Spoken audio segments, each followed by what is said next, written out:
Жоңғар шапқыншылығы туралы не естідің?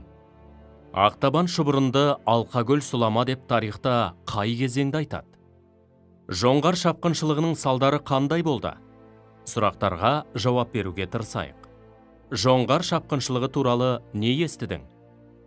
18 ғасырда жоңғарлардың Қазақ хандығына шапқыншылық жасауының бірнеше себебі болды. Бірінші, қазақтардың шұрайлы жеріне, сыр бойындағы гүлденген қалаларына қызықты. Екінші, сауда керуенінің жолын өз бақылауында ұстауға тырысты. Үшінші, қазақтарды өздеріне бағынышты етуді көздеді. Төртінші, жоңғар мемлекетінің аумағын ұлғайтуды мақсат етті. Ақтабан шұбырынды Алқакөл сұлама деп тарихта қай кезеңді айтады? Жоңғар шапқыншылығының салдары қандай болды? 1723 жылдың көктемінде соғысқа мықтап әзірленген жоңғарлар қазақ жеріне шабуылын бастады. Қазақтар арасындағы алауыздық жоңғарлар үшін басты қару болды.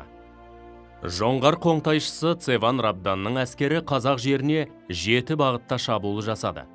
Әсіресе Жетісу мен Ертіс аймақтары жаудың ауыр соққысына ұшырады. Жау әскерлерінің саны көп болса да, қазақ жауынгерлері ұзақ уақыт қарсылық көрсетті. 1723 жылғы жоңғар шабуылының нәтижесінде қазақтардың бір бөлігі ғасырлар бойы мекендеген жерлерін тастап кетуге мәжбүр болды. Сол жылы жұт болып, адамдар аштықтан қырылды. Осы аласапыран жылдар Ақтабан шұбырынды Алқакөл сұлама деген атпен тарихта қалды. Қазақтардың басынан өткерген қиындығы сол жылдары шыққан Елім-ай өлеңінде анық сипатталады. Елім-ай әні. Қара таудың басынан көш келеді, көшкен сайын бір тайлақ бос келеді. Ел жұртынан айырылған жаман екен, қара көзге мөлтілдеп жас келеді. Мына заман қай заман, бағы заман, баяғыдай болсашы тағы заман, атадан ұл, енеден қыз айырылды, көздің жасын көл қылып ағызамын. Мына заман қай заман, қысқан заман, бақыт құсы алаштан ұшқан заман, көк аспаннан топырақ шаң борады, күні суық, қаңтардағы қыстан жаман. Жоңғар шапқыншылығының салдары қандай болды? Қазақтарға орасан зор ауыртпашылық әкелген шапқыншылықтың алғашқы кезеңінде жоңғарлардың жеңіске жету себептеріне тоқталып өтейік. Бірінші, Қытай билеушілермен бейбіт келісімге келіп, шығыстағы шекарасының қауіпсіздігіне қол жеткізді. Екінші, әскери қуаты өте мықты болып, мылтықтан басқа зеңбіректермен қаруланды. Үшінші, әскерінің саны жағынан қазақтардан асып түсті.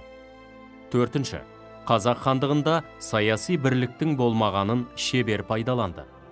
Бесінші, шабуылдау уақытын сәтті жоспарлады.